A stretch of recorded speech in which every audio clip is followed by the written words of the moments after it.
Hello all. I got Headhunter from Fathead's Brewery in Ohio. I went to Pennsylvania recently, and I just went to one place and they had this that was pretty fresh. I wanted to get cans of this because I'd heard about it, been vaguely aware of it for years, and Darwin, the other beer review YouTuber, he loves the Fatheads IPA, says they're really great. Um, and he often can get them really fresh, or people send it to him really fresh. This one is like a month and a half old. February 3rd. They had the hot Headhunter variety pack, but I was older. It would have been exciting to get like the double dry hop down their varieties, but I thought I'd go for the freshest one. And it wasn't in the fridge, but the place I got it was just pretty cold.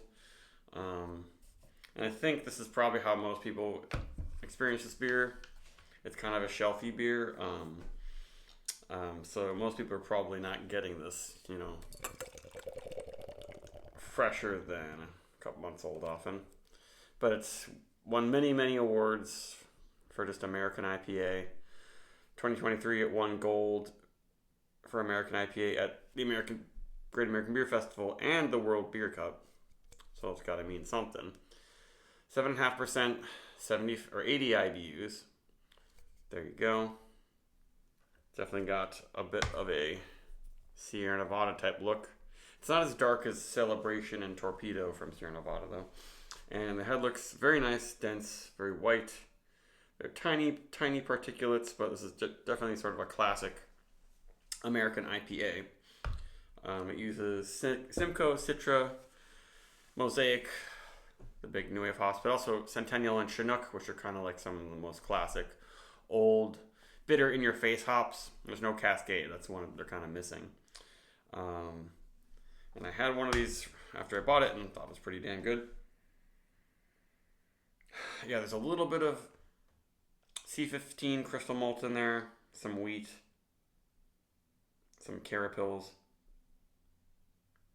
So it's got just a little bit of that toasty crystal, not quite caramely thing like Sierra Nevada and classic American IPAs. But it's definitely heavily, heavily dry hop. Like at this age, I mean, most IPAs, if they're packaged right and they're not kept in super warm storage, should be good at 2.5 months.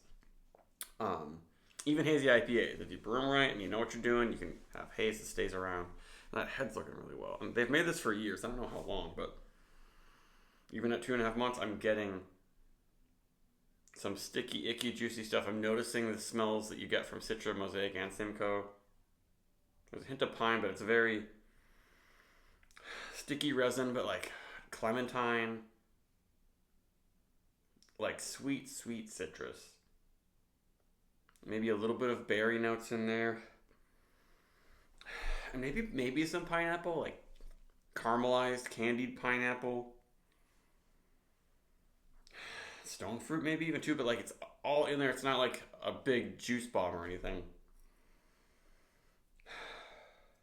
And the head is really nice actually. It's getting some foamy, soapy, but like thick bubbles and things.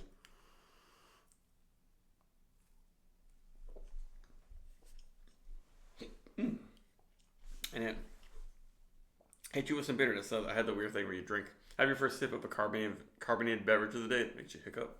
Whew. Wasn't prepared for that. And it's definitely bitter, but not Stone Ruination bitter. Not Stone in general. I feel like it's big on the hop aroma. Not necessarily bitterness, but the boiling hops can help you to develop some hop character and especially flavor. But I might like the aroma of this more than the taste.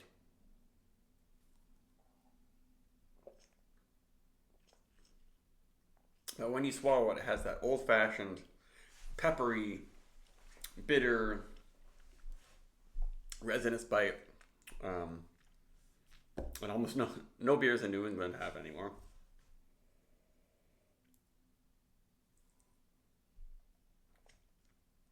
And the feel is quite fine, like small bubbles.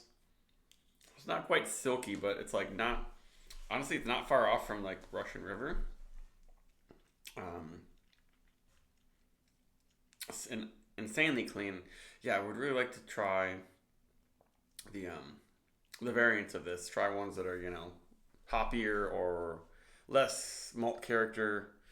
Um, but I guess this is sort of represents the old school balance of people. They talk about in IPAs a nice caramel malt backbone and citrusy hops and a good wallop of bitterness to dry it out. Just that's start going back, 15 years. Every single IPA had the same damn description before Citra and Mosaic really came on the scene and shook things up. And people were like, wait a second, we don't have to use a bunch of crystal malt in our IPA. And now most modern IPAs, they don't want the crystal malt character at all.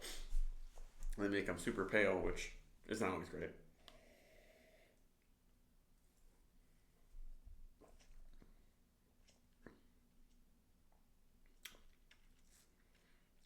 Yeah, some of the sticky, icky, dank berry mosaic comes in there. The flavor doesn't really have much peach and tropical stuff. It's mostly just it gets to be quite bitter pine and caramel malt. It kind of devolves into just a regular old IPA. In part maybe because it's 2.5 months old. But I like it, and it's pretty unique actually. In today's landscape,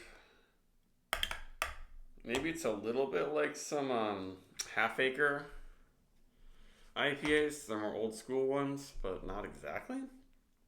And I feel like the yeast just is more clean than Sierra Nevada or half acre, just cleaner than most. Maybe similar to like a stone yeast, because I've never, whenever I had stone IPAs, you're never thinking about the yeast profile. And this one does build up the bitterness on your palate. There you go. Fatheads Brewery Headhunter. I'll probably give it a 4.2. Maybe it should be 4.25.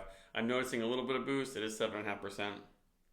But I feel like it's all that bitterness and the ABV is just making it a little bit boozy. But I would love to try this, 2 weeks old or just really under a month would make me very happy.